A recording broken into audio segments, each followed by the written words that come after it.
Hello, friends. Very good to see you. Does this seem familiar to you? Does it? Well, that's because it is. You see, 1 year ago today, we started the unbelievable Minecrafting server. On this exact coordinates, with those exact bees, by these exact flowers. It's been a year already. Can you believe it?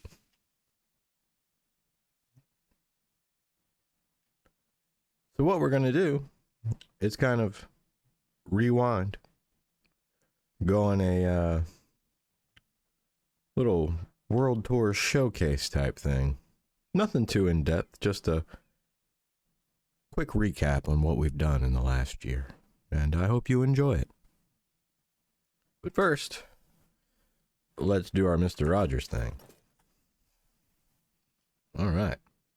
Now, I'm not going to go over everything we've done, but I will hit the highlights and a couple of minor things, such as our first day. If you remember, we started right here on this orange flower, this orange tulip.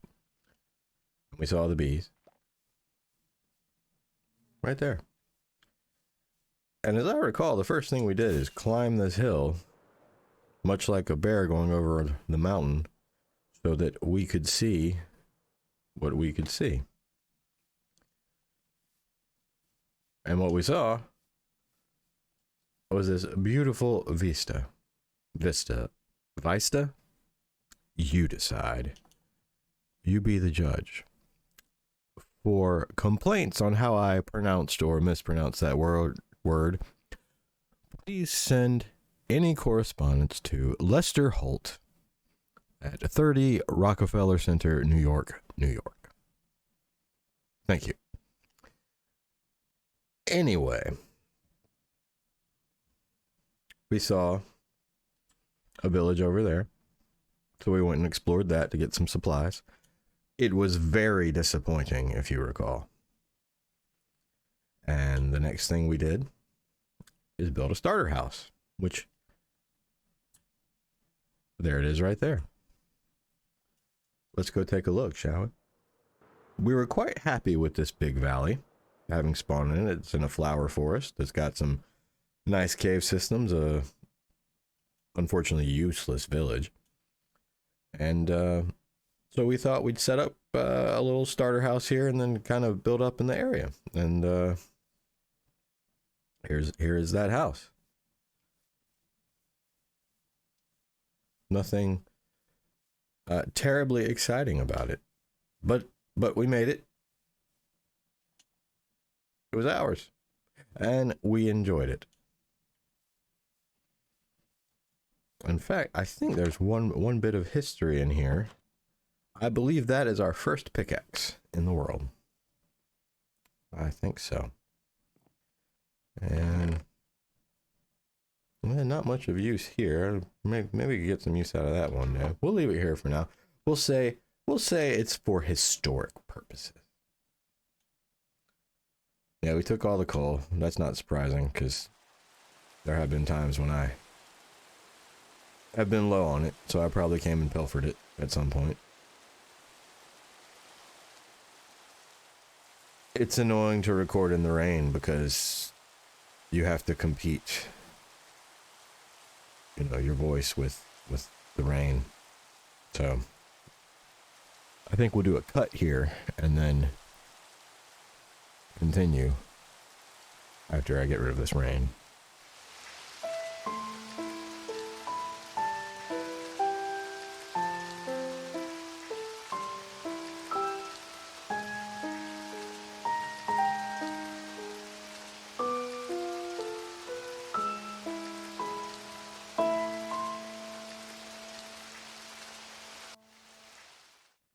finally, the storm is over. So let's get back to it. Oh, our tilled soil's still here. I think we had potatoes growing here at one point. So anyway, the original plan was to stay in this valley and build up here, because it's so nice to look at. It's got the flower forest and the birch forest. That it's in a valley is very aesthetically pleasing. It's got a village nearby that, you know, as we have repeatedly said, is terrible. But we didn't end up doing that, did we? No. Why not? Does anyone remember? I'll tell you why we didn't. Once we finished building the starter house, we thought we should get an idea of what's out there, what's nearby, what biomes can we use to our advantage, and how far away are they, how conveniently close are they, and that sort of thing. So we hopped in a boat and we followed the river.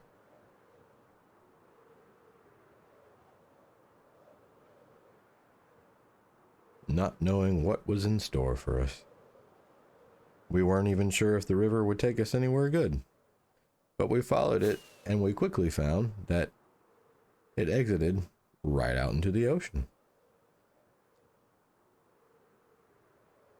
And at the time, our render distance was not as far as it is now. So we had no way of knowing that there would be a mushroom island bigger than any mushroom island I have ever seen.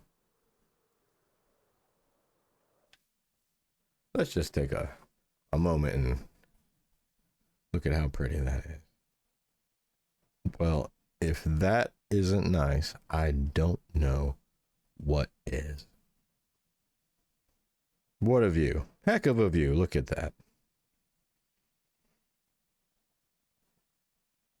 But we're not going to be able to fly around with the shaders on. It will set my computer on fire.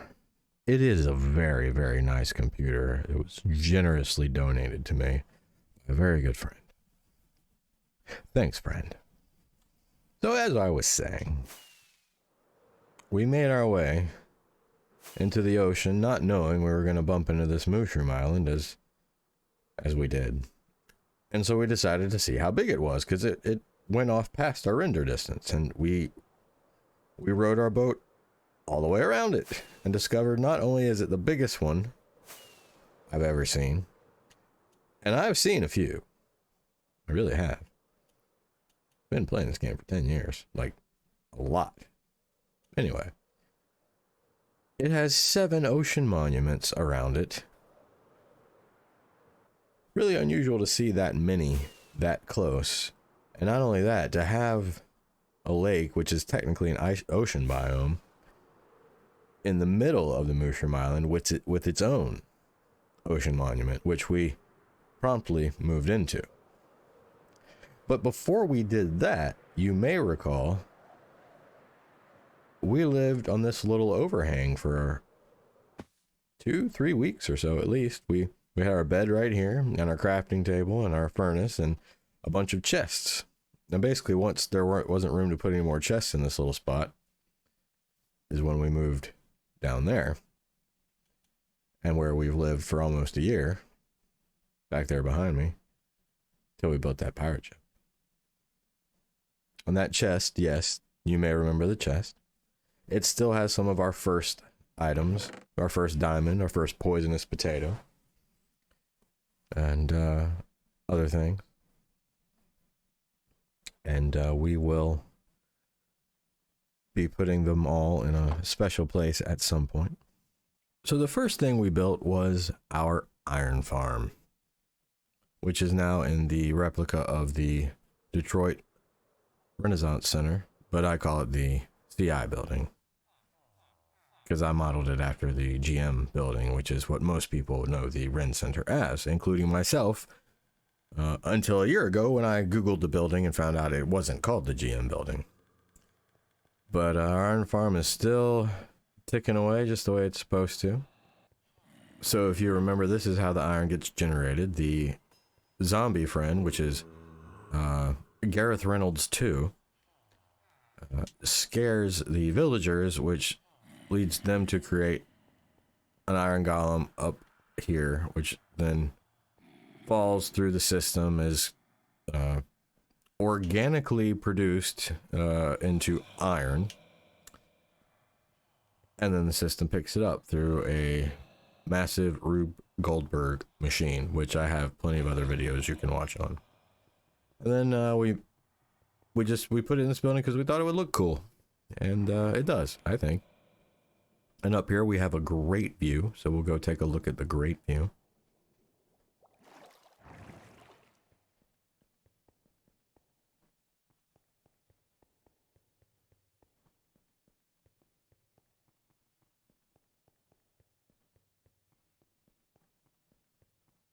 You can even fly around in here if you want.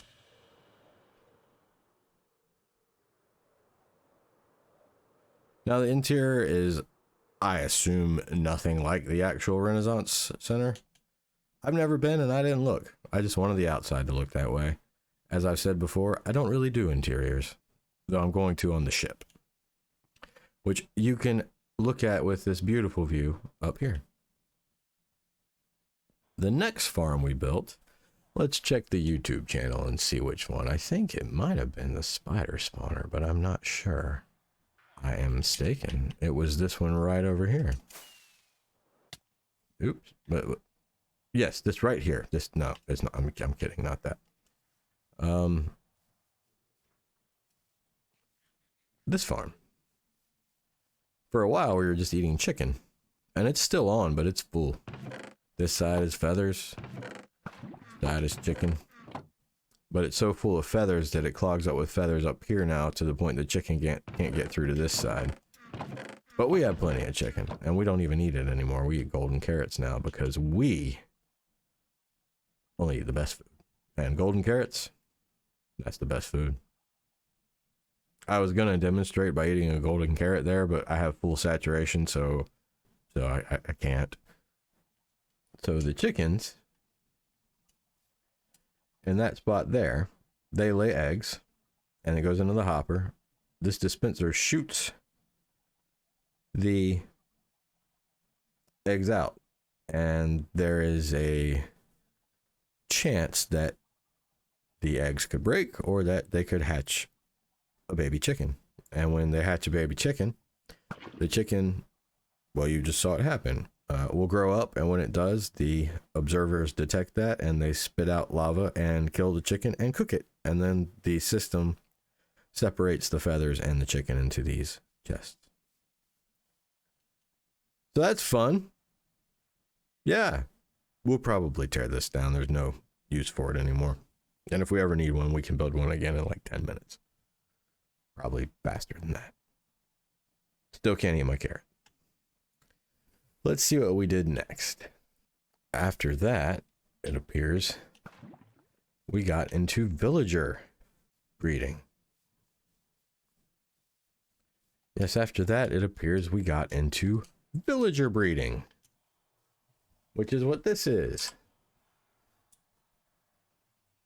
And if you remember, I wanted our villagers to have variation, so I got villagers from each biome: desert, jungle, savanna, swamp, taiga, snow. Now, I did see something over here, and I'm wondering what it is. Oh, it looks like one of our jungle guys escaped, and he's just up here now, and I am okay with that. This is also a carrot farm, because the way it works is this guy here keeps farming carrots, and he tosses them to this guy here, but this guy here can't catch them because they go into that hopper, and then they get fed into the system of all these hoppers, and so on and so forth. And the villagers down here, they farm and feed each other, and when they have enough carrots in their inventory, they'll breed, and the baby villager will run through that hole and fall down into the system down here. You see there's one out there now. And as you can see, this is the Gareth Reynolds Memorial Villager Breeding Center, established April 8th, 2023. And whenever I think of Gareth Reynolds now, I think of villager breeding, and I hope you do too. Indeed. And when we need one, we just hit this button, a minecart pops out and catches them on the corner and shoots them out over here. And then we bring them all down here one by one as needed, and we give them jobs, and then we trade with them. So the next thing we did, once we had this up and running, is we sort of simultaneously ran out of room to place chests on our little overhang up here, and truthfully I was tired of living out in the open and wanted a more proper base. So we moved into that ocean monument you see down below me, which meant we had to drain it and kill the elder guardians, and then we dug a tunnel to it so we could access it through the land, and situations where I didn't feel like entering in the way I'm entering right now. But this is where we lived. I still have stuff stored in here. We'll move it into the ship probably in the very near future. And I have a few small farms in here. You can farm these flowers with these mechanisms. I'm not going to do it now. We have a manual farm. Actually, one floor up, I believe. Yes. Where we bone mill this stuff and then shear it. This is glow lichen. And I think we have the sea pickle farm here. Yep. We'll make a better one eventually.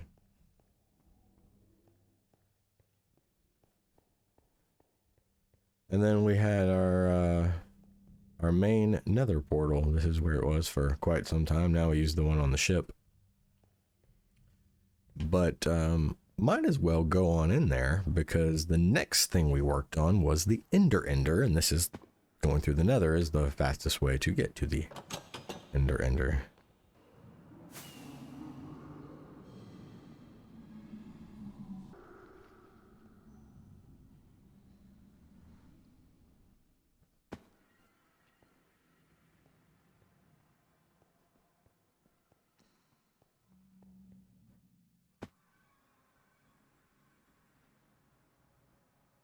And there it is.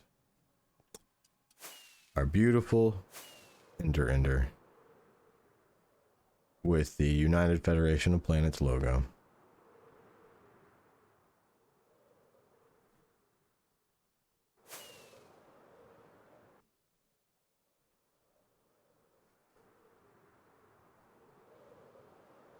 That is a lot of Endermen. Yep, that is a lot of Endermen down here. Let's kill them, shall we?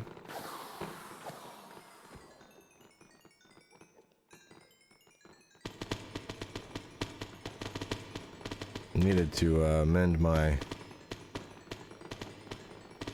elytra anyway.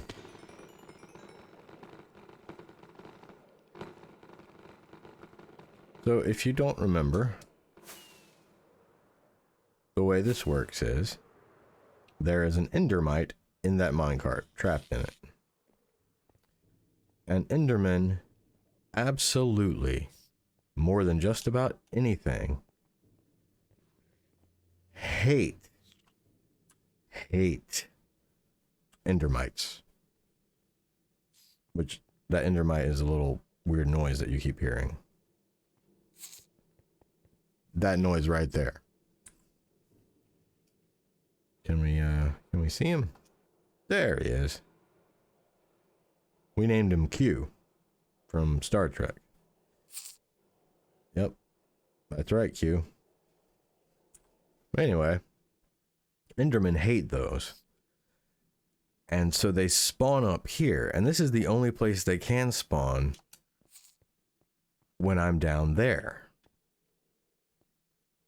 There's nowhere else for them to spawn except on this platform because there's no other area where their mechanics allow them to spawn.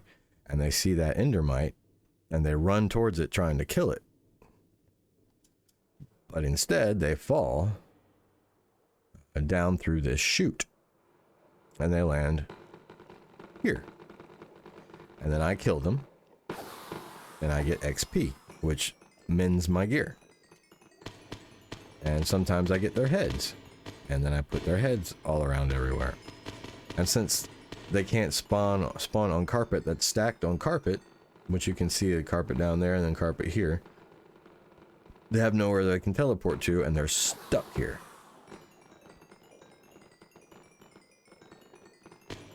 So I take their heads and their XP and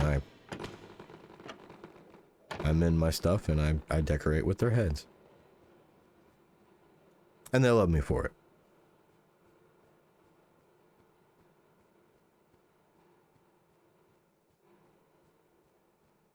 And that is our Ender. So next, what we worked on was our creeper farm, which we decided to build on a giant lighthouse made out of basalt. So we also made a basalt farm, which is this thing. It's a very uninteresting farm. Most of my videos don't have a heck of a lot of views, but this is one of the very few that had 0. So maybe I shouldn't show the Bastion farm, but I'm gonna anyway, because it's only gonna take a second. I said Bastion farm, I meant basalt farm. The way it works, you just mine, and it goes into the hoppers, and they get fed into this chest here. See, the way basalt is created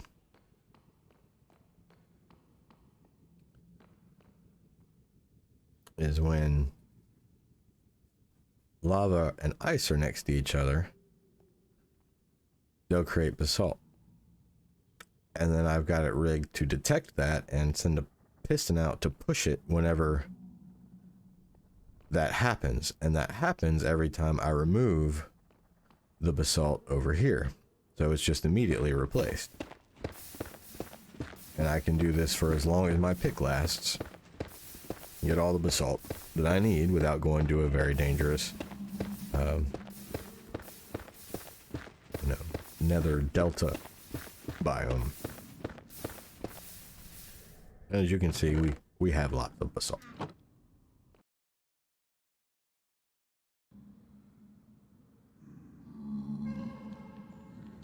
I believe this portal takes us to the lighthouse. It does. But that's not a very dramatic entrance, is it? No, let's do that again. Yes, there's our lighthouse. Beautiful, isn't it? That was fun to build, too. If you recall, it's my own design based off of the lighthouse that is above the underwater city of Rapture from the game BioShock. Let's take a closer look. But you can access it down here if you like. There's the creeper farm up there.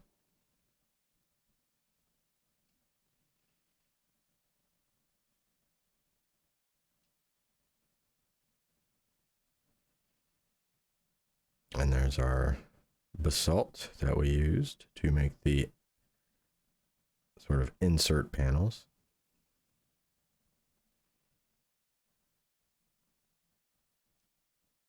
And then we didn't put them up here because we thought it looked too busy. So we kept these plain. And same deal up here. And then our Nice Art Deco angel statue. And it's a lighthouse, of course, so there has to be a light at the top. Very pretty. I really like this build.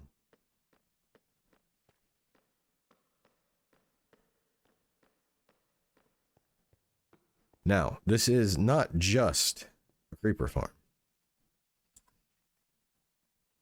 If you remember, it's also a sugarcane farm, as you can see up here. If we get lucky, we'll see it go off in a second. Through the magic of editing, I can make it seem, well, I can shorten the duration of the wait. For you, anyway.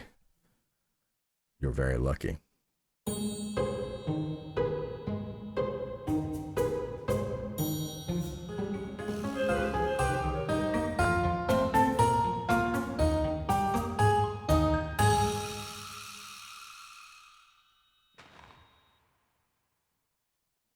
Then, of course, there's the creeper part, where creepers will spawn in here, and since they're scared of cats, they run to the side over here. But every floor is the same. Sometimes they stand on the edge before they completely run off. But yeah, he's scared of the cat, so he's running away. And there he goes. Now he's running. He's pushed the other one off. And the magma blocks will kill him. But it's like that on every level. And, yeah. There you go. So yeah, here's the top of the lighthouse. Great view from up here, I think.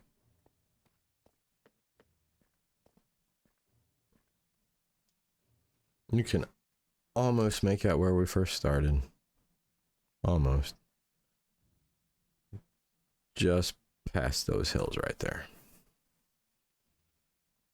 Yep.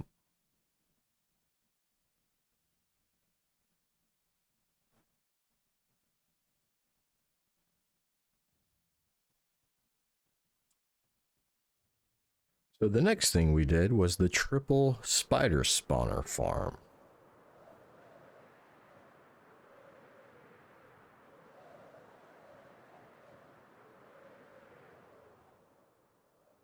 Never did build a nice entrance to it. It's just a couple holes.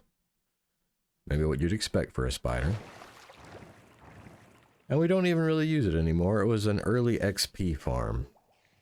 But we got 1, 2, 3 spider spawners. And they all feed into here.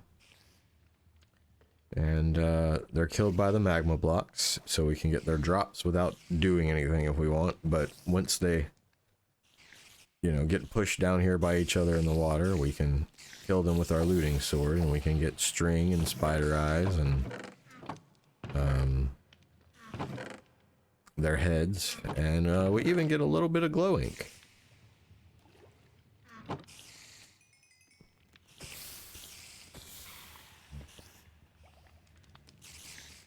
And we decorated it just a bit, trying to make it look slightly industrial down here. We were going to come back and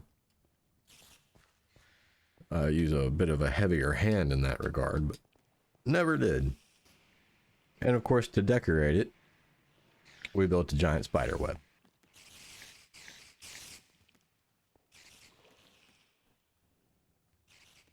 Yep. Pretty cool. And then we have this chest here. Let's take a look at that. Oh my, well, with one of the builds I have planned in the near future, all this stone's going to come in very handy. I need to remember that it's here.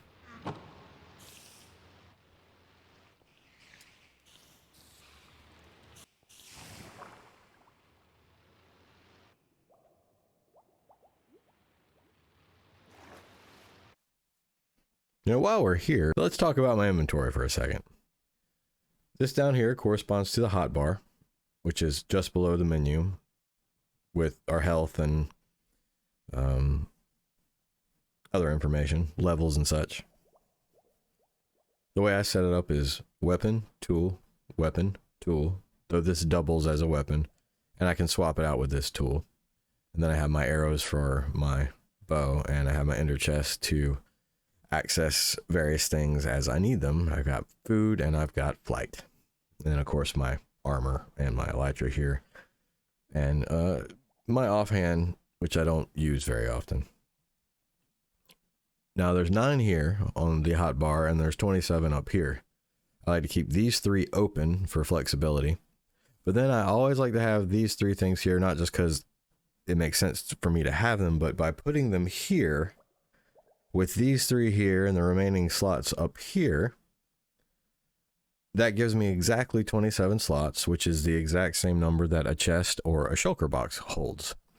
And that's super convenient because I can double click and get everything out and into a chest in just one motion. Or when I know my inventory is full, if it's not all the same item and I can't double click to get it all in one motion, I know I can at least dump it all into a single chest and move on and sort it out later. So that's my inventory setup. That's why I have it the way that I have it. All right. And if you remember, the next thing we did was our flower farm, which in part is powered by this bone mill farm. I'm not going to turn the farm on, but using lava and some other mechanics, it generates moss, which we then turn into bone meal, which is then fed into the system over here, and then is transported up these things, and that is what we use to generate the flowers.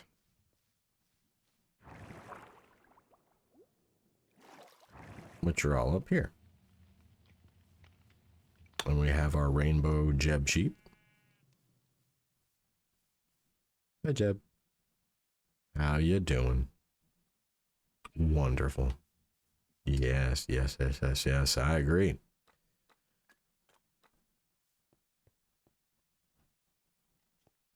So here's the flower farm.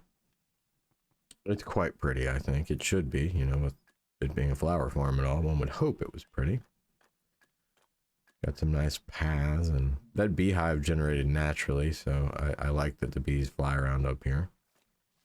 If one hadn't generated naturally, I probably would have put one here just for the ambiance. Ambiance? No.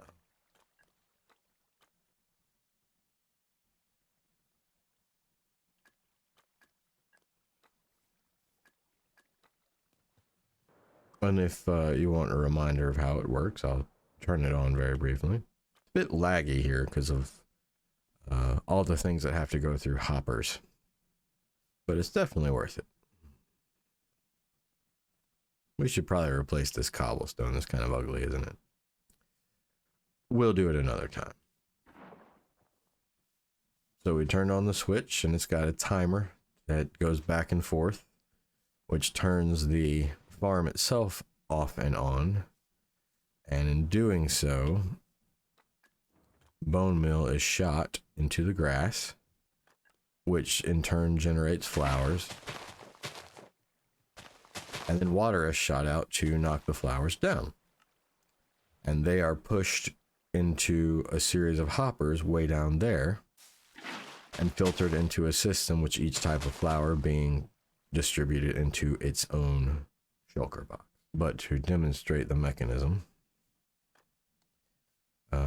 that timer powers all these repeaters, which power these dispensers, which shoot water out and then pull the water back in when they receive a second signal, while simultaneously a signal is sent down here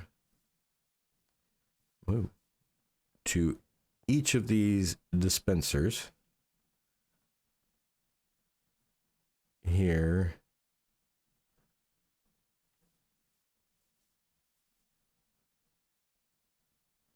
and here, and so on, all the way down and all the way across. And these hoppers on the ceiling come from over here, where they are fed bone meal through that area I was pointing to by the bone meal farm, as you can see. gets shot up this thing. And just refuels the bone mill and the dispensers, which plant the flowers. And then it's all washed away to down here. And this is largely Azumovoid's design. I made some modifications, like the bone mill farm, feeding it came from someone else. That's what I often do. I'll take a couple designs and combine features from both that I like. But the majority of it did come from Azumovoid.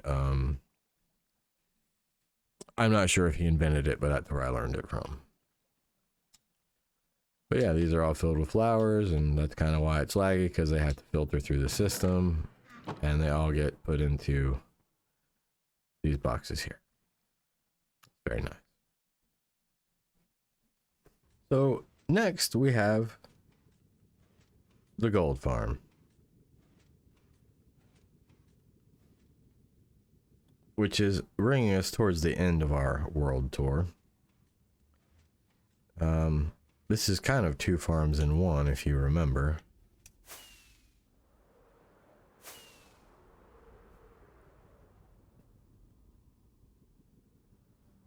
There are ways to auto-harvest netherwort, but not ways to auto-plant it. So we just let it passively grow up here while we wait for the gold to be farmed. And then we manually harvest it. And we needed a lot of it for the red nether bricks. But just a refresher on how this farm works.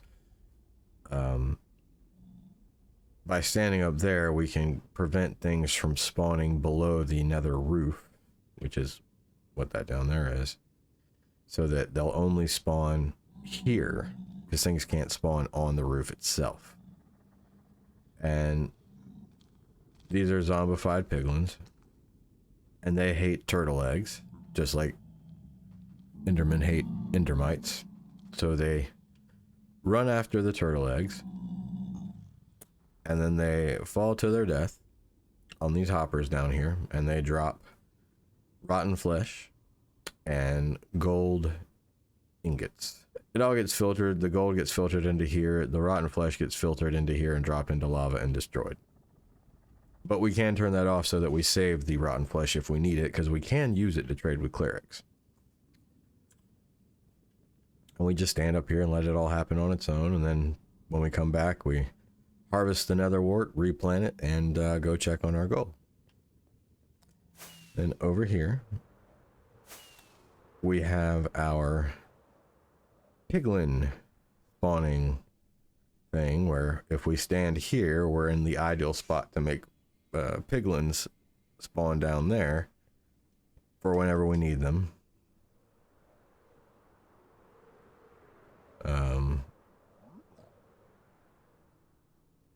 For our piglin barter farm.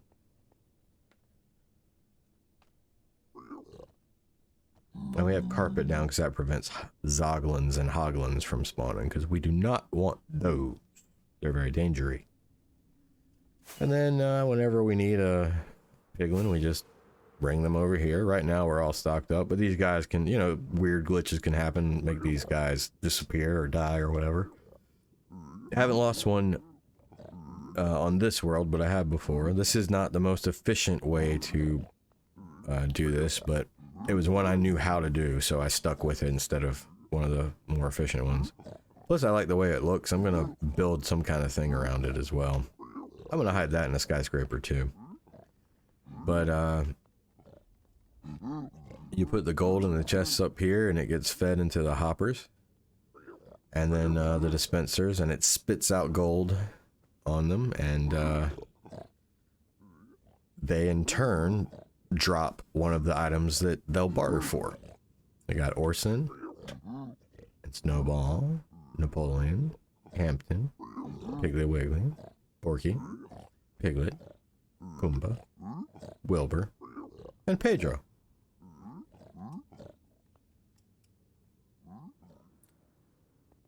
And then the things they drop go through a filtering system back behind here.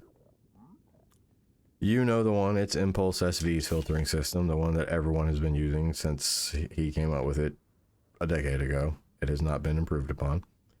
It is wonderful. And we get our different items from the big one. And then all the excess things that we don't want are just dropped into lava over here. So one last thing before we wrap up here, I thought it would be fun to take a look at our statistics for the last year. Okay. Bred 98 animals. Apparently I've only moved anvils 3 times. Oh no, that's breaking them through use, not breaking them and moving them. Okay. Open barrels, I would have expected a few thousand of that, but maybe it's because I mostly use chests. I feel like I've rung a bell more than 3 times. That one's surprising.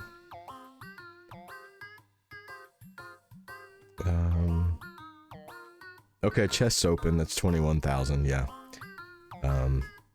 That's more in line with what I would expect. I'm not going to read them all, just sort of the bigger numbers, or the interesting ones. We've dealt almost 50,000 hit points of damage. I would imagine most of that is to Enderman. We've taken 21,000. I bet a lot of that is from falling. Let's see. Oh, I was mistaken. Only about maybe 5% of it's from falling. But you know, it's probably deaths that account for most of falling accounts for most of my deaths, not most of the damage from the damage. But we'll keep going. I've climbed 53 kilometers and I've crouched 145. I've fallen over 37 kilometers. Surprisingly, I've only flown 300 kilometers. I expected it to be at least in the low thousands. That's a surprising one. And I've sprinted farther than I've flown. That's also surprising. I would have expected that to be smaller. So I'm almost 100 miles. I've walked 1,500 miles just to fall down at your door. 255 kilometers by boat. That feels about right. We did a lot of boat travel and then we got our elytra and it all pretty much stopped. Distance flown. Almost 5,000 miles.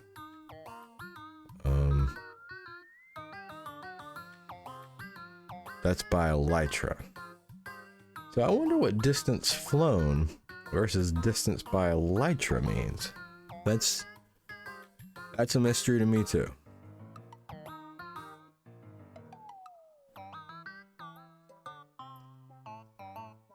We have mended 21,000 damage points on our gear. I've opened my ender chest just over 1,000 times.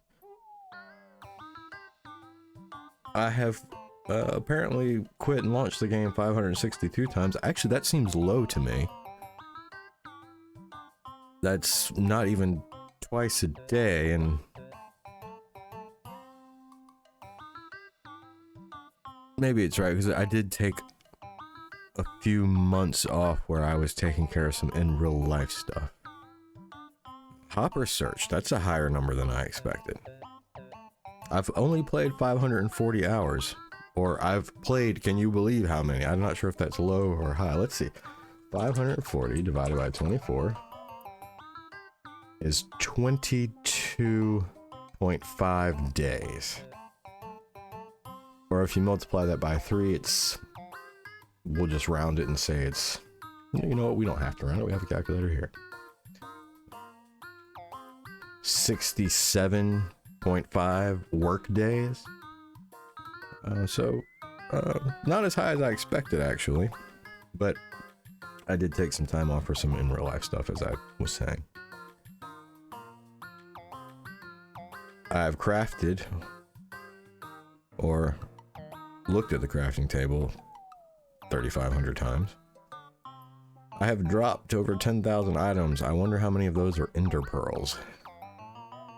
I bet a lot of them. Ender. Oh, we scrolled back up. Let me get back down here.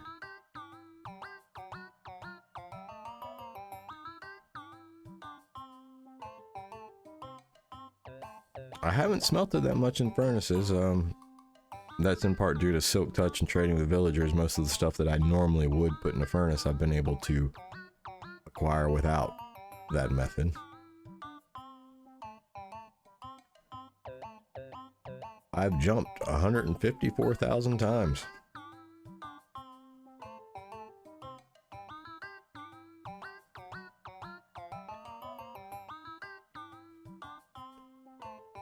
I've killed almost 40,000 mobs. We'll find out shortly how many of those were Endermen. I'm gonna go ahead and plug that number into a calculator. I'm gonna find out what percentage of them are Endermen when we get that number. I've opened shulker boxes 6,000 times. I've sneaked for 48 hours. I've traded with villagers, well, talked to them, and presumably traded with them during those talks over 10,000 times. That would mostly be glass and iron.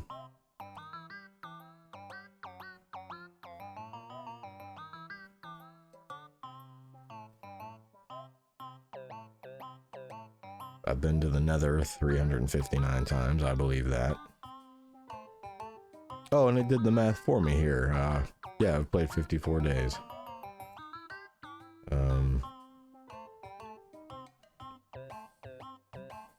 I did die just before I started filming earlier today. I'd taken my armor off for the intro and then had to do something and forgot that I took it off, and took kind of a hard landing.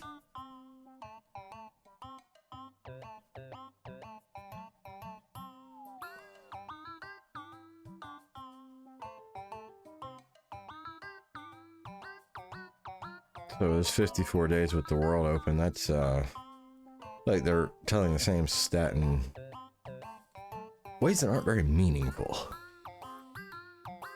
Totems pop. That's gonna change this year because I will be doing a raid farm, which will give us totems. And then you'll find out what those are. But they make it so you don't die if you're holding one. But then that uses up the totem. But we'll get into that when we actually have some. Traded with villagers 60,000 times. I'm rounding, of course, it's 59,000, but... Alright. So general, that's the general statistics. Items. So this is times mined, times broken, times crafted, times used, picked up, dropped. So let's just sort by each of these and kind of look at what our top three are. I'm not gonna go through the whole thing, but let's see. Times mined. Okay, I believe that. Netherrack, stone, deep slate, gravel, andesite, grass, dark oak, dirt.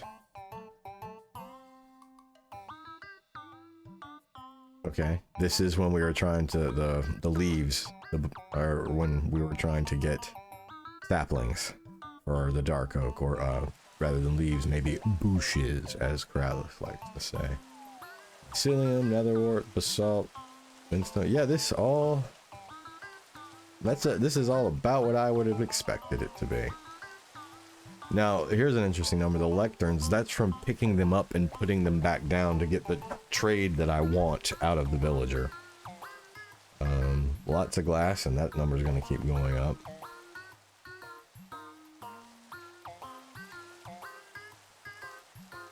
Okay. We're getting down into less than 1,000 pretty soon here. So I'm going to go back up here and we'll sort by times broken.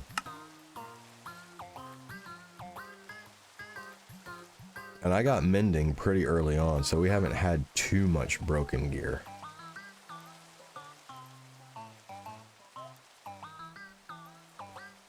Yeah. Okay. Times crafted. Okay, with our gold farm, I believe. I definitely believe that. And our iron farm as well. Our top four all from trading. And then we had so much dark oak with the ship that makes sense that that would be there. And then so many fences. That explains the 6. I'm not sure we've crafted that much glass because we bought most of our glass. I wonder if it's confused on buying and crafting being the same thing. But here's the light blue glass. That's from our iron farm tower. 16,000 rockets.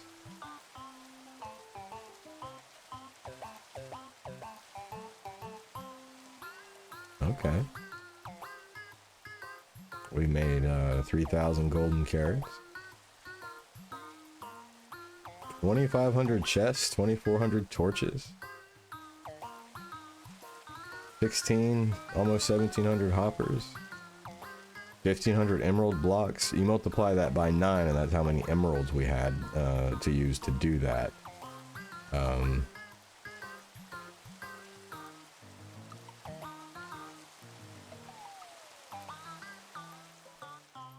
Let's see. Alright, getting down below 1,000 again. I'm gonna... times used. 117,000 on my netherite pick. 87 on my diamond. Use my shovel. That's interesting. I would have thought I used my axe more than my shovel because of the ship and all the trees. That's an interesting statistic. I am surprised by that one.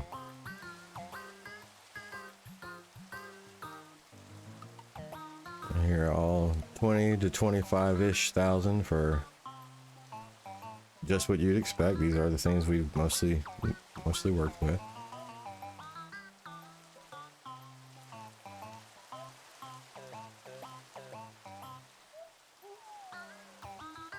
Okay. Picked up.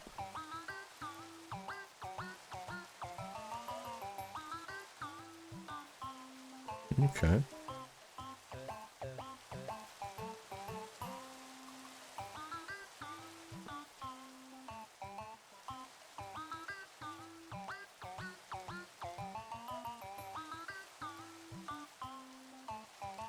And finally dropped.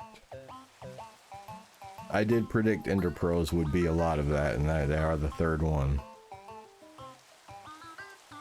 And those carrots are all from the breeding farm, and the potatoes, they were our main food source at the beginning, as I recall. They almost always are. That's what I usually start with. Okay. Let's look at mobs. I killed 16 bats. Now we are going to make a blaze farm, so that number is going to go up eventually. We'll be getting blaze rods from them. We can use those for potions when we start getting super into potion.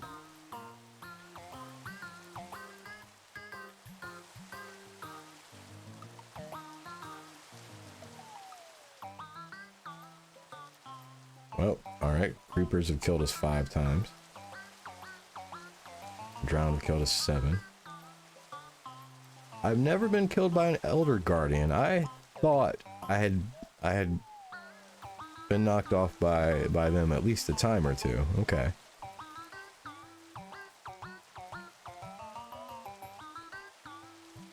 I've only killed the Ender Dragon once. I did know that. It feels like I've done it more, but it's just, I guess, so many times over the course of the last decade that I've killed it. Alright, here we go. 35,565 Endermen. So let's plug that number in.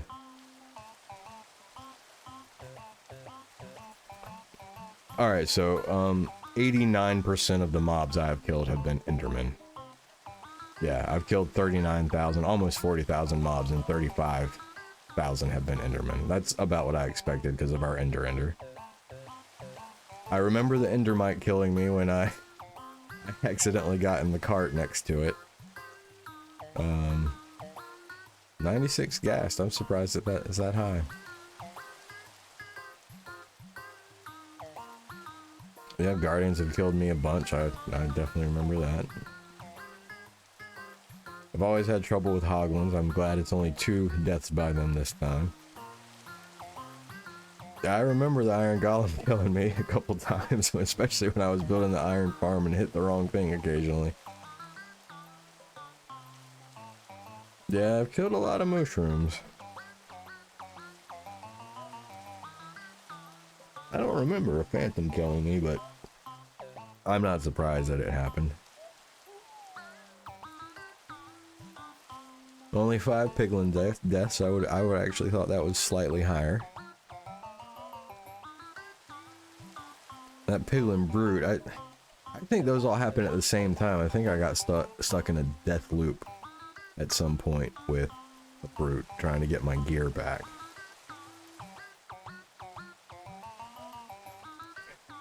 The pillager number is going to go up quite a bit once we get the raid farm, because that's what you kill in the raid farm. I don't remember killing sheep. Not 51, a small handful, but alright.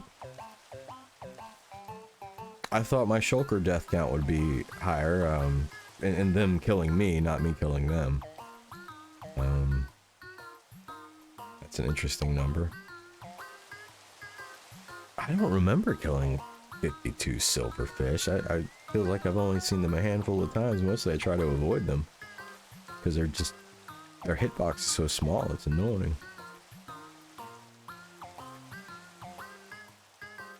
You know, some of these numbers are skewed by virtue of living on a mushroom island where no hostile mobs spawn for the most part. I have one of the default mobs, a skeleton, only kill me once. Feels low, but maybe I'm just good. If you've been watching me for a year, then I guess you can make that determination for yourself.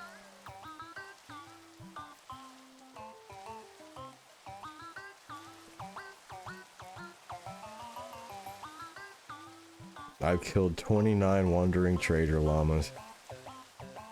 That means I let one go. I do remember one disappeared one time. We couldn't find it very early on in the world.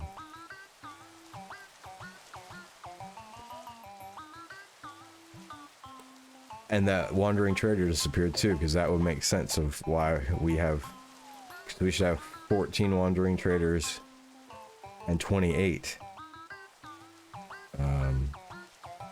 llamas. So I think I've actually intended to kill 15, but I lost a llama and I lost a trader. And I remember at the beginning of the world seeing one, turning around, and it was gone. We're gonna kill way more wither once we get the wither skull farm, and we can start summoning it at will. And wither skeletons will go up too, to the levels that we have for endermen, probably. Only 3 deaths by zombie again. That's living on the mushroom island. And single player world, so no one's killed me.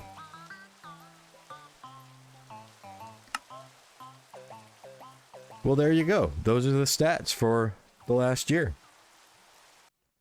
And finally, we have the Jelly Roger.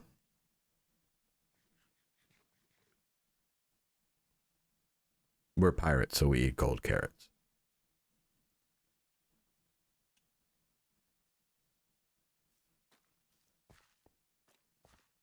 I have had numerous bases in my Minecraft career. I've lived in skyscrapers, UFOs, pyramids, Tudor mansions. But I tell you what, I think this is my favorite one. I love this base, and I'm going to enjoy really getting down into building up the inside. I even like the pier leading up to it. But maybe the best way to look at this is through the free cam.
And I'm being attacked by phantoms.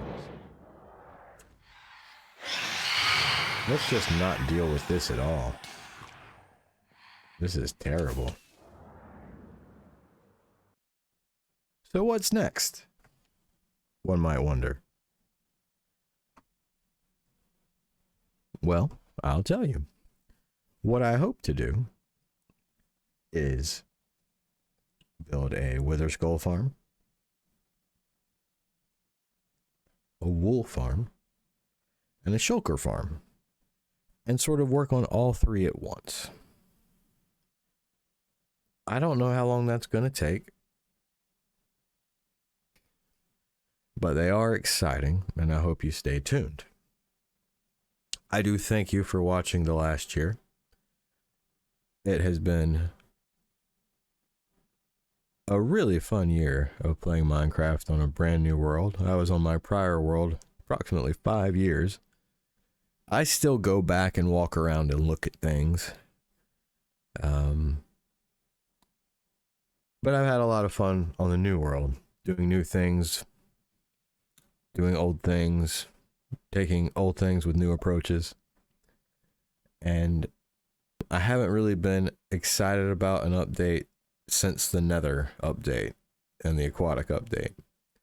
This next one, we're getting a lot of really good features though, including dog variants. Well, rather wolf variants. And that's very exciting. I am going to get a bunch of dogs. And we'll just keep trucking. But again, thank you for watching the last year. I very much appreciate it. I hope you've enjoyed it as much as me. And I'll tell you what I always say. Let's do our Mr. Rogers thing.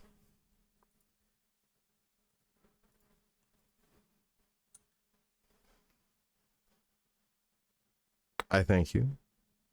You have been wonderful. And I have been Captain Incredulous. I'll catch you later. Hey, that was a pretty good ending to the video, huh? Yeah, I thought so. But in a game called Minecraft, it might be a bit remiss if I didn't include the mine in the World Tour 1-year anniversary showcase. Right? Let's go.